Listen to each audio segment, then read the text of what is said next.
ایک مہینہ صبح شام درود شریف اور 5 نمازیں فقط. بس ان کے دیکھنے سے ایسے دیکھیں گے نا ہر چیز اپنی جگہ پہ آ جائے گی. یہ مہنگائی، یہ دوسری، تو پھر تمہارا یقین بنے گا آگے، پھر کہ یہ بھی ہونا چاہیے.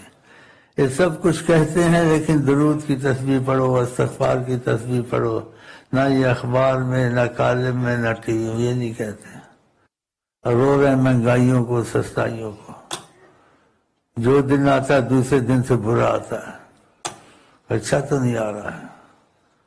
یہ اچھا ہر دن دوسرے سے اچھا آئے گا جب ہم آقا کی مرضی پہ محبت شروع کر دیں گے آقا جی سے.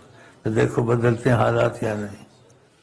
غم رنج سب دور ہو جائیں گے.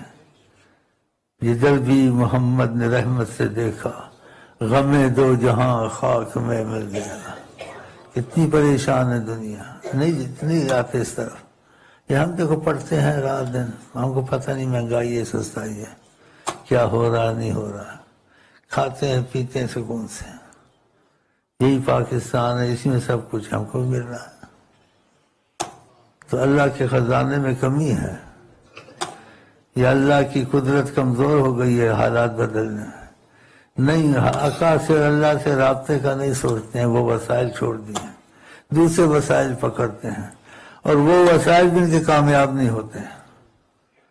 آپس میں پھوٹ ہے، ایک دوسرے سے دل نہیں ملتا، اور قسم قسم کی مصیبتیں روز پیدا ہو رہی ہیں. تو اس کا مطلب کیا ہے؟ رحمت العالمین کی نظر اس طرح سے کچھ ناراضگی کی ہے، بلکہ چینل کھولتے ہیں اور لوگوں کو غفلت میں ڈالتے ہیں. آقا جی کہتے بے غیرت جنت میں نہیں جائے گا.